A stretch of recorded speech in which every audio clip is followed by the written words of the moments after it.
question of the day is, are the 49ers a Moneyball franchise? That is the question. And I think it's a simple answer of yes. I mean, I think history tells us so in a lot of the moves they've made, dating back to when the actual salary cap was put into place. I mean, you're basically saying 95, 94 Super Bowls were determined by money. Like, who was willing to pay Deion Sanders? In 94, it was our Niners. In 95, it was the Cowboys. And that determined the outcome of the Super Bowl. We met in the NFC Championship game both years. Like, the same two teams. And whoever had Deion won that game. And, to be frank, that was the last Super Bowl won by either team, either franchise, I should say. Right. So I just, as I listen to you in Dish on Monday, which I listen to a lot of the YouTubes. I don't necessarily get to see them live, so I don't comment a whole lot. But I was listening to y'all's conversation about money and whatnot and what we were doing. And as I told you in the beginning, like, here we are with a rookie QB. Mm-hmm. It's going to set us up to be able to spend money in other places. Will the franchise do that is what I was asking myself. And I just don't think they would. I mean, if we look at this past season, I don't think we would be that close to the salary cap if it weren't for COVID, for the cap going down. Right. Yeah. So again, what we're saying is, I've been saying for the whole week, get rid of Jimmy, spend the money elsewhere. And the most likely scenario is they either keep Jimmy as a backup or they get rid of Jimmy and don't spend the money. Right. Yeah. And I mean, it's like we were saying, like, okay, Deion. Like, I look back at the Hardball years. Yeah. Where was the big expenditures? Justin Smith, like, we re-signed a lot of our own players, Staley, we kept Willis, Bowman's contract. I kind of remember it being a little contentious. Yep. That's right. That's true. So, like, we didn't spend a lot back then. Kaepernick's contract was very team friendly. Yes. And then I look at current times. Yeah, go ahead. At current times, like, here we are, we're, we took Kittle up to the last minute, like heartbeat of the team, one or two, depending on who you ask, best tight ends in the league. Like, it was like the day before training camp before he actually signed that contract.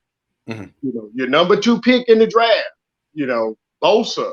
Bosa was the day before training camp started, before they finally finalized that deal. And I just don't see this with a lot of franchises around the league. Now, mind you, I only super keep up with the Niners, but I'm looking at everything. I'm not avoiding other teams' conversation. There's more, though. Trey Lance hasn't signed.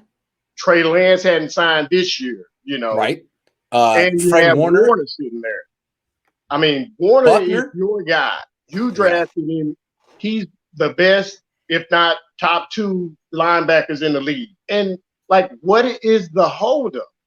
I don't understand it unless you're playing Moneyball. Like, you traded Buckner, why? Because he wanted too much money. Yeah. Like, you kept Armstead because he didn't want, a boatload. Yeah. Ward, same way. Like, why did you keep Ward? Because you could, and what is one of our biggest issues? Injuries. Mm-hmm. And when you bring in injured players, what do you get them on?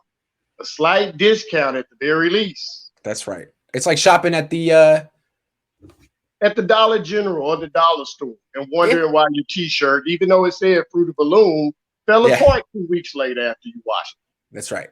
D Ford, like we went through it. Like, we were after Mac. You know what I'm saying? We wanted Khalil Mack. Like, everybody was upset because we won that one game and it probably cost us Myles Garrett. Right. So why was D Ford available? Because he had an injury history. He had a back problem that don't go away. Back problems don't go away. So I feel like this money thing, and it's real clever what they do. They spend in other areas. Yes. Fullback, or Arizona. We took care of the players. Like, man, we paid no expense. Like, what were you gonna do? Charge them? They were like, Arizona, like, hey, we took care of the hotel bill, the food. What was the other You're option? supposed to do that. As Chris Rock would say, you're Exactly. supposed to do that. They want credit for that type of thing. Yeah. You know what I'm saying? Even though they should do those things. And before we became good, what did we do? Every year it was, oh, we had this like 50 million. We're gonna roll it over. Don't worry. Like when we're good, we're gonna spend that money. And I mean, Also, instead of going out and getting the best training staff that you can get in the NFL, they got some guy from the NHL. What bargaining power did he have over the 49ers? He's never even done anything in football, so I'm guessing he's probably not that expensive. And Steve, and you used the perfect word, like Parag and the Niners love bargaining power. Yeah. You understand? Yeah. That's their thing. Like they want to bargain for the best deal. And I get it as a corporation, you always want, but you have a product you're trying to put on the field. Yep. And at the end of the day, your bargain being basement shopping is costing you in the long run. I think they have some excuses, like the fact that they're in California with the high tax rates hurts them in free agency. So if they're going after the top players that aren't on their team already, a lot of times they'll lose out to a team in Texas or Florida if the money's the same, because it's not the same after taxes. But we're talking about how the Niners handle their own players. Shouldn't be an issue, right? This seems like anytime they come up to a negotiating table with great players that they've developed at premium positions, there's a problem. What's going on with Fred Warner? George Kittle took forever. Buckner didn't get done. It makes you wonder, like Fred Warner, the reason why I think this is a topic is the Niners have zero bargaining power over Fred Warner. True. What can they say? He's never gotten hurt. He never misses a game. He's the leader of the defense. He's young. And middle linebackers are expensive. Bobby Wagner's getting 17. Warner could ask, he's going to get much more than George Kittle. Yeah, much more. He's going to be up in the Buckner territory. And because of the position he plays, like not many people would argue with the fact that he did hold out and was like, look, I'm just not going out there if I'm not well compensated. Like I play a dangerous position. Like I could easily be out in a heartbeat. True. I mean, look at Borland. Like what was it, one season? Maybe he's also the quarterback of the defense on a team that just lost its coordinator. I mean, he's super valuable. They can't go a month without Fred Warner. And that's what points back to this being who they are. Because like we're saying, everything points to just lock him up and be done. Oh, I got one more. Trent Williams. That would have fallen apart, but Kyle had to make the call. Yeah, last minute. Like, look, guys, I'm about to go sign with the Chiefs if y'all don't fix it. And Kyle fixed it. You know, so I mean, it's a plan, and it goes beyond Kyle. It's a pattern, especially with the Yorks. You went back to Dion and Eddie D. That was the beginning of the salary cap, and I don't think Eddie D and Carmen really ever had a great handle on that. It was new to them. They won their championships when you could just outpay people. But the Yorks are supposed to be. This is their thing, right? They have Parag. He's the best.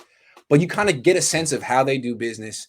They like doing business with people that they have leverage over, and that they had no leverage over Buckner. What are you going to say to Buckner? You're not that good. Everybody, Buckner is exactly what Warner is. Right. Like, it's the only difference is, like, the excuse they use is we didn't draft Buckner. What does that have to do with it? You didn't draft Jimmy Ward. Right. And you giving him a 1-year deal after his rookie deal was gone, and then you signed him to another deal. Like, so they try to throw that out. Well, Buckner wasn't that guy, so that's why they let him go.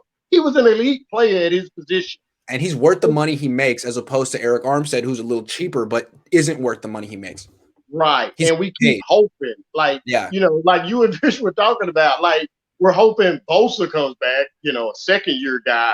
We're hoping, the Rams guy over here, like, we're hoping Kinlaw. We're hoping, like, it's kind of, isn't Armstead the epitome of Jimmy on offense? Like, we're hoping all these pieces around him make him good. Instead of just saying, like, this dude is good. Yeah. Yeah. No, I'm with you on that. Not good. I don't think he's elite. I think he's a good good player, but I don't Yeah. think he I don't think he lives up to the paycheck. He doesn't make the players around him better. That's for sure. But Yeah. what? And Like Buckner did. Buckner did. Buckner And Fred Warner definitely. does. Fred Warner Fred does. So Warner I'm does. curious to see. I mean, he has all the leverage against the Niners. Mhm. You know, he And really he there's not much showed up to camp, negotiation to unlike do. Kittle. Kittles was always talking about like, look, I'm not going out there. And Fred was just like, look, I'm gonna show up. Like this is what I do for a living. Yeah, I mean that's the way I look at it too. Like even with Kittle, the Niners had some leverage because he's just a tight end. Right. He's not a And wide receiver. You know what would the players tag? What would the franchise tag be for a tight end? Being their salaries was already so low, but like you were saying, like top 5 linebacker is probably what 15 mil. Yes. 14?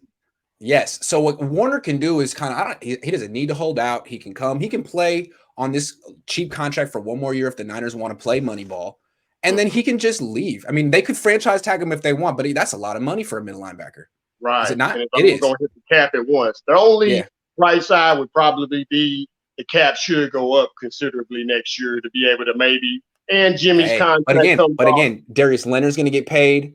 A bunch of middle linebackers are up for extension, so it's going to go up and up. The franchise amount is going to go up and up. The Niners really should get this done now, but they have no leverage. I'm not surprised this is dragging on and on and on. Because if there's no urgency on Fred Warner's side, which there may not be, then how's this going to get done? Given what we know about the Niners, to you, like, if there was like hesitancy by Fred, wouldn't the Niners kind of leak that? Like, hey, like we're ready to negotiate with Fred. He's just not ready, and we don't begrudge him of that. Like, it's his career. And we haven't heard anything like that. Yeah, exactly, because that would be in their favor. The fan base would be like, oh, okay, you know. What's more likely is that they haven't even presented him with a real offer yet. Exactly. I mean, that's the impression Lynch gave us. Yeah. Like, kind of that's on the back burner. We'll handle that at the deadline. Okay. Well, it's nothing. So you're going to leave yourself like a day to negotiate this. And what if it's not up to, we'll see what happens. That'll be a nice little drama that'll play out in about 4 weeks. So we'll find out.